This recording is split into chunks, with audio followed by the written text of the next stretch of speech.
ಮಂದಿರ ಮತ್ತು ಮಸೀದಿ ವಿವಾದದ ಹೊಸ ಅರ್ಜಿಗಳ ವಿಚಾರಣೆಗೆ ಸುಪ್ರೀಂ ಕೋರ್ಟ್ ಹಿಂದೇಟು ಹಾಕ್ತಾ ಇದೆ. ಇದೀಗ ಏನಾಗಿತ್ತು ಅಂತ ಹೇಳಿದ್ರೆ, ರಾಮ ಜನ್ಮಭೂಮಿ ಈ ಒಂದು ವಿಚಾರ ಇತ್ತಲ್ಲ, ಈ ವಿಚಾರಕ್ಕೆ ಸಂಬಂಧಪಟ್ಟಂತೆ ಅಲ್ಲಿ ಮಂದಿರ ಇತ್ತು, ಅಲ್ಲಿ ರಾಮನ ಜನ್ಮಸ್ಥಳ, ಈ ಥರದೊಂದು ಕಾಂಟ್ರವರ್ಸಿ ಶುರುವಾಗಿ ಶತಶತಮಾನಗಳ ಕಾಲ ನಡೆದು ಕೊನೆಗೆ ಸುಪ್ರೀಂ ಕೋರ್ಟ್ ಅದಕ್ಕೆ ಅಷ್ಟು ಅಂತ ಹೇಳಿತು, ಇಂಥ ಜಾಗ ಇವರಿಗೆ ಸೇರಬೇಕು ಅಂತ ಹೇಳಿ ರಾಮ ಮಂದಿರ ಕೂಡ ನಿರ್ಮಾಣ ಆಯಿತು. ಇದರ ಜೊತೆಗೇ ಈಗ ಬೇರೆ ಬೇರೆ ಕಡೆಗಳಲ್ಲಿ, ದೇಶದ ಬೇರೆ ಬೇರೆ ಭಾಗದಲ್ಲಿ ಎಲ್ಲೆಲ್ಲಿ ಮಸೀದಿ ಮತ್ತು ಮಂದಿರ, ಒಂದು ಕಡೆ ಅದು ಅಕ್ಕಪಕ್ಕದಲ್ಲೇ ಇರಬಹುದು, ಅಥವಾ ಮಂದಿರ ಇದ್ದ ಜಾಗದಲ್ಲಿ ಇದೀಗ ಮಸೀದಿ ತಲೆ ಎತ್ತಿರಬಹುದು, ಇಂಥ ಜಾಗಕ್ಕೆ ಸಂಬಂಧಪಟ್ಟಂತೆ ಅನೇಕ ಅರ್ಜಿಗಳು ಹೋಗ್ತಾ ಇತ್ತು.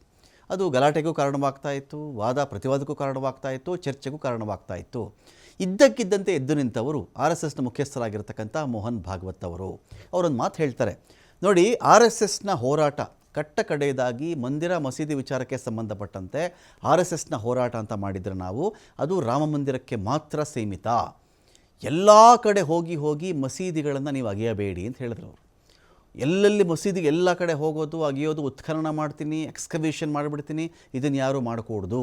ಸ್ವತಂತ್ರ ಹೋರಾಟದಲ್ಲಿ ಅವರ ಕಾಣಿಕೆ, ಅವರ ಕೊಡುಗೆ ಕೂಡ ಇದೆ, ಇದನ್ಯಾರು ಅಲ್ಲಗಳೆಯಕೂಡದು ಅಂತೇಳಿ ಒಂದು ವಾರ್ನಿಂಗನ್ನು ಮಾಡಿದ್ಮೇಲೆ ತಕ್ಕ ಮಟ್ಟಿಗೆ ನಿಂತು ಹೋಗಿತ್ತು ಈ ಒಂದು ಇಡೀ ವಿಚಾರ.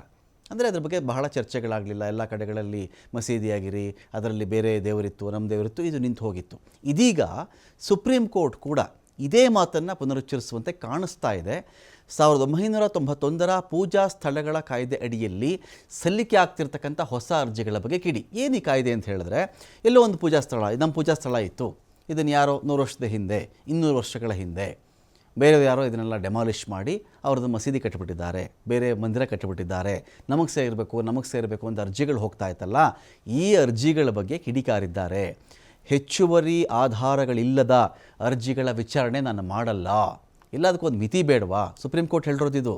ಎಲ್ಲದಕ್ಕೊಂದು ಮಿತಿ ಅಂತಿರುತ್ತೆ. ಏನು ಹೋಗ್ತಾ ಬರ್ತಾ ಅರ್ಜಿನ ಹಾಕ್ತಾ ಇರೋದೇ ಕೆಲಸನ? ಆಧಾರಗಳು ಬೇಡವಾ ಇದಕ್ಕೆ? ಇನ್ನು ಸಾಕು ಮಾಡಿ ಇದನ್ನು ಅಂಥೇಳಿ CJI ಗುಡುಗಿದ್ದಾರೆ, ಚೀಫ್ ಜಸ್ಟಿಸ್ ಆಫ್ ಇಂಡಿಯಾ. ಮಂದಿರ ಮಸೀದಿ ವಿವಾದ ನಿಯಂತ್ರಣ ಮೀರ್ತಾ ಇದೆ ಇದು. ಮಂದಿರ ಮಸೀದಿ, ಎಲ್ಲೆಲ್ಲಿ ಮಸೀದಿಗಳಿದೆಯೋ ಅಲ್ಲೆಲ್ಲ ಹೋಗಿ ನಮಗೆ ಸೇರಬೇಕು ಅಂತ ನೀವು ಅರ್ಜಿ ಹಾಕ್ತಾ ಇದ್ದೀರಲ್ಲ, ಇದಕ್ಕೆ ಸೂಕ್ತ ಆಧಾರಗಳಿಲ್ಲ, ಇದು ಮೀರ್ತಾ ಇದೆ, ಮಿತಿ ಮೀರ್ತಾ ಇದೆ ಅಂಥೇಳಿ ಅಸಮಾಧಾನ ಹೊರಹಾಕಿದ್ದಾರೆ. ಯಾವುದೇ ಹೊಸ ಅರ್ಜಿಗಳ ವಿಚಾರಣೆ ನಡೆಸಲ್ಲ ನಾನು ಅಂಥೇಳಿ ಕೋರ್ಟ್ ಕೂಡ ಹೇಳಿದೆ. ಹೊಸ ಅರ್ಜಿಗಳು ಯಾರಾದರೂ ಹಾಕಿದ್ರೆ ಅವ್ರಿಗೆ ನೋಟಿಸ್ ಕೊಡುವುದಕ್ಕೂ ಕೂಡ CJI ನಿರಾಕರಿಸಿದ್ದಾರೆ ಸಂಜೀವ್ ಖನ್ನಾ ಅವರು. ಆದರೆ ಹೆಚ್ಚುವರಿ ಆಧಾರಗಳೊಂದಿಗೆ ಹಸ್ತಕ್ಷೇಪ ಅರ್ಜಿ ಸಲ್ಲಿಸುವುದಕ್ಕೆ ಅವಕಾಶ, ಸುಮ್ಮನೆ ಮೂಗರ್ಜಿ ಹಾಕಿಬಿಡೋದು, ಅದು ನಮಗೆ ಸೇರಬೇಕಾಗಿತ್ತು ಅಂಥೇಳಿ, ಆ ಥರದ್ದು ನಾನು ಒಪ್ಪಲ್ಲ. ನಿಮ್ಮ ಬಳಿಯಲ್ಲಿ ಹೆಚ್ಚುವರಿಯಾಗಿ ಅಡಿಷನಲ್ ಪ್ರೂಫ್ ಅಂತೇನಾದರೂ ಇದ್ದರೆ ಅದನ್ನ ಇಟ್ಕೊಂಡು ಬೇಕಾದರೆ ನೀವು ಅರ್ಜಿಯನ್ನು ಹಾಕಬಹುದು ಅಂತ CJI ಸಂಜೀವ್ ಖನ್ನಾ ಅವರು ಹೇಳಿದ್ದಾರೆ.